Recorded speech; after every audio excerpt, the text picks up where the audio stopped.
ಕ್ರಿಸ್ತೇಸುವಿನಲ್ಲಿ ಪ್ರೀತಿಯ ಸಹೋದರ ಸಹೋದರಿಯೇ, ನಿಮ್ಮೆಲ್ಲರಿಗೂ ಈ ಬೆಳಗಿನ ಶುಭ ವಂದನೆ. ಈ ಒತ್ತಾರೆಯ ದೇವರ ವಾಕ್ಯದ ಧ್ಯಾನಕ್ಕಾಗಿ ಆರಿಸಿಕೊಂಡಿರುವ ದೇವರ ವಾಕ್ಯದ ಭಾಗವು ಅದು ಹಳೆ ಒಡಂಬಡಿಕೆಯಲ್ಲಿ ಆದಿಕಾಂಡ 1ನೇ ಅಧ್ಯಾಯ 4ನೆಯ ವಚನ. ಅಲ್ಲಿ ಹೀಗೆ ಬರೆಯಲ್ಪಟ್ಟಿದೆ: ದೇವರು ಆ ಬೆಳಕನ್ನು ಒಳ್ಳೆಯದೆಂದು ನೋಡಿದನು. ದೇವರು ಬೆಳಕನ್ನು ಕತ್ತಲೆಯನ್ನು ಬೇರೆ ಬೇರೆ ಮಾಡಿ ಬೆಳಕಿಗೆ ಹಗಲೆಂದು ಕತ್ತಲೆಗೆ ಇರುಳೆಂದು ಹೆಸರಿಟ್ಟನು. ದೇವರು ಆ ಬೆಳಕನ್ನು ಒಳ್ಳೆಯದೆಂದು ನೋಡಿದನು.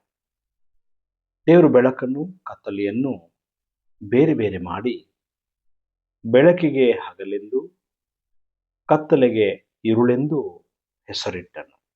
God saw the light was good, and he separated the light from the darkness. ಈ ಪರಿಚ್ಛೇದದಲ್ಲಿ ದೇವರು ತಾನು ಸೃಷ್ಟಿಸಿದ ಬೆಳಕನ್ನು ಒಳ್ಳೆಯದೆಂದು ನೋಡಿದನು.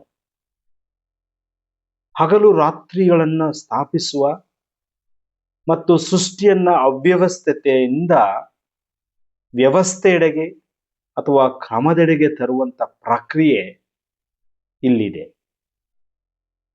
ಈ ಸೃಷ್ಟಿಯ ಕಾರ್ಯದಲ್ಲೂ ದೇವರ ಉಪಸ್ಥಿತಿಯ ಸಂಕೇತವಿದೆ. ಒಳ್ಳೆಯದರ ಮತ್ತು ಕೆಟ್ಟದರಂತಹ ಆಧ್ಯಾತ್ಮಿಕ ವ್ಯತ್ಯಾಸಗಳನ್ನ ತಿಳಿಸುತ್ತದೆ. ದೇವರು ಒಳ್ಳೆಯದು ಎಂದು ನೋಡಿದ್ದನ್ನು ಅಥವಾ ನೋಡಿದ ಎಂಬುದರ ಅರ್ಥ ಏನೆಂದರೆ, ತನ್ನ ಸೃಷ್ಟಿ ಕಾರ್ಯದಲ್ಲಿ ದೇವರು ತಾನು ಸ್ವತಃ ಆನಂದಪಟ್ಟಂತ ಸನ್ನಿವೇಶವಾಗಿದೆ. ಸೃಷ್ಟಿಯನ್ನು ಒಳ್ಳೆಯದೆಂದು ನೋಡುವ ಹಾಗೂ ಒಳ್ಳೆಯದೆಂದು ಘೋಷಿಸುವ ಮಾದರಿ ಇಲ್ಲಿ ಎತ್ತಿ ತೋರಿಸುತ್ತದೆ. ಒಳ್ಳೆಯದು ಇಬ್ರಿಯ ಭಾಷೆಯಲ್ಲಿ ಟೌ, ಗುಡ್. ದೇವರ ಸೃಷ್ಟಿಯ ಸೌಂದರ್ಯದ ಆನಂದ ಮತ್ತು ದೈವಿಕ ತೃಪ್ತಿ ಅಥವಾ ದೇವರ ತೃಪ್ತಿಯನ್ನ ಇಲ್ಲಿ ನಾವು ಕಾಣುತ್ತೇವೆ. ಹಗಲು ಮತ್ತು ರಾತ್ರಿ ಇದು ಸೃಷ್ಟಿಯ ಕಾಲಚಕ್ರವಾಗಿದೆ. ಜೊತೆಗೆ ಇಡೀ ವಿಶ್ವದಲ್ಲಿ ಸಮಯ ಮತ್ತು ಉಪಯುಕ್ತತೆಯನ್ನು ಕೂಡ ಸಾರುತ್ತದೆ. ಹಗಲು ಬೆಳಕಾಗಿ ರಾತ್ರಿ ಕತ್ತಲೆಯಾಗಿ ದೇವರು ತಾನೇ ಹೆಸರಿಡುತ್ತಾನೆ. ದೇವರು ರಾತ್ರಿ ಮತ್ತು ಹಗಲುಗಳನ್ನು ಬೇರ್ಪಡಿಸುತ್ತಾನೆ. ಅಂದರೆ ಪರಸ್ಪರ ವಿನಿಮಯವಾಗಿದೆ. ಬೆಳಕನ್ನ ದೇವರು ಒಳ್ಳೆಯದೆಂದು ನೋಡಿದ. ಕತ್ತಲೆಯನ್ನ ದೇವರು ಯಾವತ್ತೂ ಒಳ್ಳೆಯದೆಂದು ನೋಡಲಿಲ್ಲ. ಬೆಳಕನ್ನ ಮಾತ್ರ ದೇವರು ಒಳ್ಳೆಯದೆಂದು ನೋಡಿದ. ಪ್ರೀತಿಯ ಸಹೋದರ ಸಹೋದರಿ, ಈ ಸೃಷ್ಟಿಯನ್ನು ನಾವು ಕೂಡ ಒಳ್ಳೆಯದೆಂದು ನೋಡೋಣ, ಆನಂದ ಪಡೋಣ, ಸಂತೋಷ ಪಡೋಣ, ಸೃಷ್ಟಿಕರ್ತನಿಗೆ ವಿನಮ್ರವಾಗಿ ನಡೆದುಕೊಳ್ಳೋಣ. ಆಮೇಲೆ ಪ್ರಾರ್ಥನೆ ಮಾಡೋಣ. ಸೃಷ್ಟಿಕರ್ತನಾದ ನಮ್ಮ ದೇವರೇ, ನಿನ್ನ ಪರಿಶುದ್ಧ ನಾಮಕ್ಕೆ ಸ್ತೋತ್ರವಾಗಲಿ.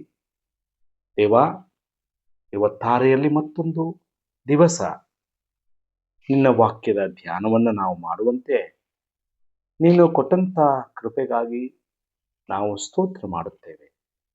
ಕಳೆದ ರಾತ್ರಿಯಲ್ಲಿ ನಮಗೆ ನೀಡಿದ ನಿದ್ರೆ, ಆರೋಗ್ಯ, ಸುಕ್ಷೇಮ ಎಲ್ಲವುಗಳಿಗಾಗಿ ನಾವು ಮನತುಂಬಿ ಸ್ತೋತ್ರ ಮಾಡುತ್ತೇವೆ. ಈ ದಿನ ನಾವು ಕಣ್ತೆರೆದು ನೋಡುವಂತೆ, ನಾವು ಉಸಿರಾಡುವಂತೆ, ನಾವು ಬದುಕುವಂತೆ ಕೃಪೆ ಕೊಟ್ಟದಕ್ಕಾಗಿ ಸ್ತೋತ್ರ. ಈ ಸೃಷ್ಟಿಯಲ್ಲಿ ಕರ್ತನೆ, ನೀನು ಬೆಳಕನ್ನ ಒಳ್ಳೆಯದು ಎಂಬುದಾಗಿ ನೋಡಿದ ಹಾಗೆ ನಮ್ಮ ಜೀವನದಲ್ಲೂ ನಾವು ಒಳ್ಳೆಯವರಾಗಿ ಒಳ್ಳೆತನದಲ್ಲಿ ಜೀವಿಸುವಾಗ ನೀನು ಆನಂದ ಪಡುತ್ತಿ ಸ್ವಾಮಿ, ತೃಪ್ತಿಯನ್ನು ನಮ್ಮ ಜೀವನದಲ್ಲಿ ಪಡುತ್ತಿ. ಕತ್ತಲೆಯನ್ನು ನೀನು ಯಾವತ್ತೂ ಕೂಡ ಒಳ್ಳೆಯದೆಂದು ನೋಡಲಿಲ್ಲ. ನಮ್ಮ ಬದುಕಿನಲ್ಲಿರುವ ಕತ್ತಲೆಗಳನ್ನ ಹೋಗಲಾಡಿಸಿ ಬೆಳಕಿನ ಪ್ರಜೆಗಳಾಗಿ ನಡೆಯಲು ಸಹಾಯ ಮಾಡು. ಈ ದಿನದೆಲ್ಲ ಕೆಲಸ ಕಾರ್ಯಗಳಲ್ಲಿ, ಹೋಗೋಣ ಬರೋಣಗಳಲ್ಲಿ ಜೊತೆಗಿರು.